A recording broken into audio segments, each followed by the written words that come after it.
Hi guys, welcome back to the Wrestling Stand here on YouTube. I'm Beatdown Bunny bringing you a review for WCW Halloween Havoc 1989. So this event was held October 28th, obviously 1989, in Philadelphia, Pennsylvania at the Philadelphia Civic Center. We had 7,300 in attendance that evening, and unfortunately I don't have the buy rate, so I'm unable to give you those details, but I'm sure they're online somewhere. So we kicked things off with Tom Zenk, the Z-Man, taking on Mike Rotundo even.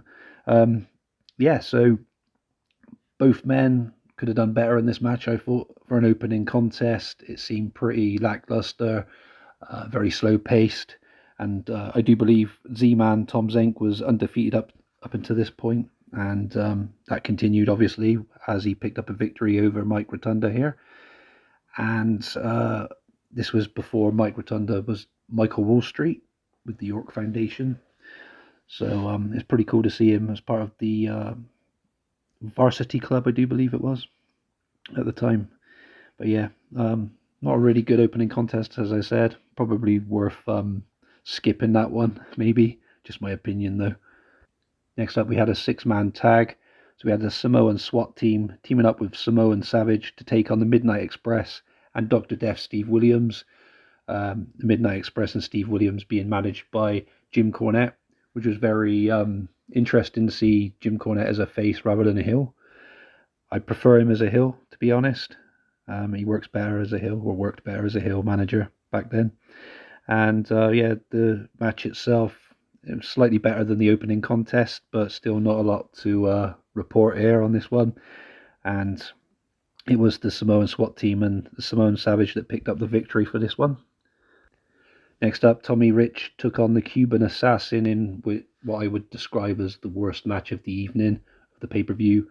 I just didn't enjoy that one at all.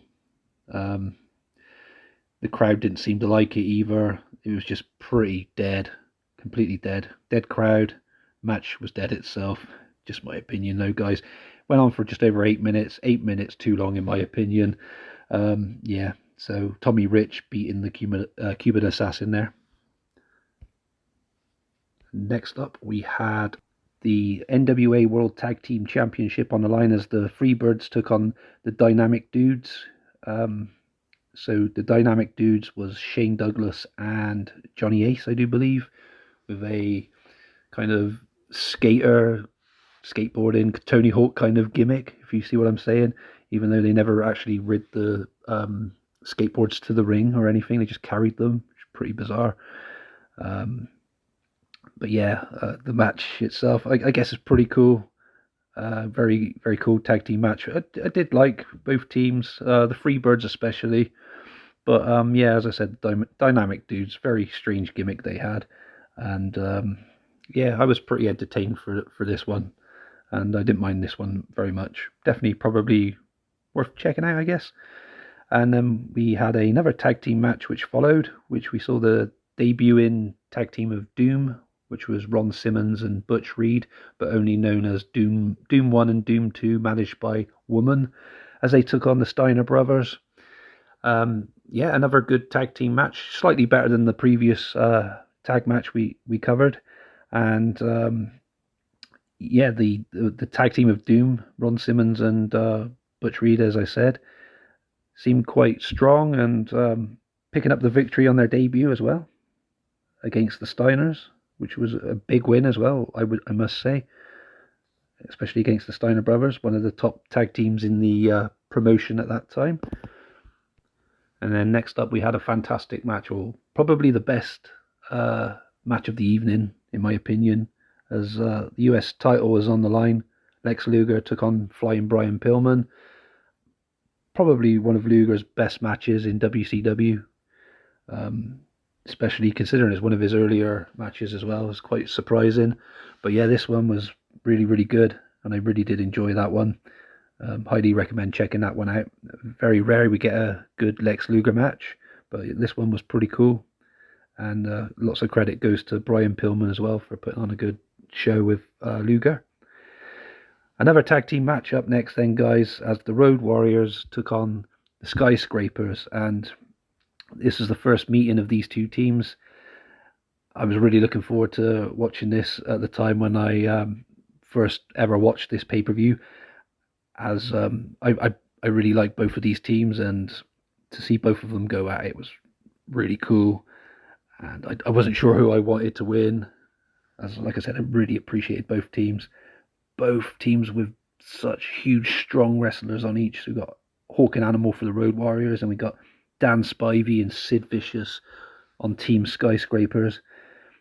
Absolutely cool. And to see both powerhouse teams go at it with power moves, it was just impressive. And I really did appreciate this tag team match. Probably the my favorite tag match of the evening, definitely. And it was the Road Warriors picking up the victory there.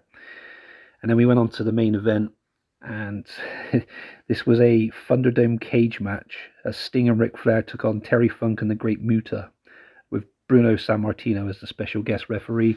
This one kind of got fans getting lied to, I guess, and the audience at home watching, because we were told by like commentators and everything that it was going to be like an electric kind of cage. So if you touch the cage, you get electrocuted, obviously. And then that changed as the match went on, because we get like certain wrestlers like Sting climbing the cage and then swinging from some of the rope that was hanging from the top of the cage like Tarzan, and doing like these random attacks, swinging attacks, which was quite impressive and pretty cool. But at the same time, why were we told that they can't climb the cage because they would get electrocuted? And then it was explained as the match went on that it's the top of the cage because they had like a roof as well. If you were to touch the top of the cage, you would get electrocuted. And you know, we, as fans and as myself watching it, I guess we were all lied to because that wasn't the case. And the match ended when Team Terry Funk and Great Muta's manager, I can't remember who was managing them now, do apologise for that, guys, threw in the towel or dropped the towel in the ring. The referee, Bruno Sammartino, saw this and called the win for both Sting and Ric Flair. And there was just a lot of random stuff going on during the match. One of the most random things that stood out for me was the Great Muta just randomly attacking special guest referee Bruno Sammartino. It's just bizarre. And then some of the cage caught fire. Some of the material used on the cage had caught fire due to a pyro, I think it was. And the Great Muta put it out with his green mist, which was quite fast thinking by him, but also very bizarre and random as well. But yeah, for the very first ever Halloween Havoc, this was quite a strange experience for me.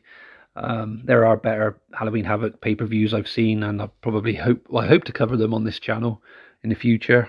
And overall, though, this Halloween Havoc, I'd probably give a score of 7 out of 10. And you know, I don't know if I'll want to revisit it and again anytime soon. It was released on VHS tape in the US only, as far as I know, physical release for it. There wasn't any DVD releases or UK VHS tape release, unfortunately, guys. But yeah, that's my short review for WCW Halloween Havoc 1989. Thank you very much for taking time to listen to this. Please feel free to visit my channel, the Beatdown Bunnies channel on YouTube. And, well, it's just called Beatdown Bunny. Sorry, guys. Not the Beatdown Bunny as in the Brian Kendrick, you know, anything like that. No, it's just Beatdown Bunny. But yeah, and also thank you for supporting the Wrestling Stand channel. Yeah, thank you. And I'll catch you again soon, guys. Goodbye for now.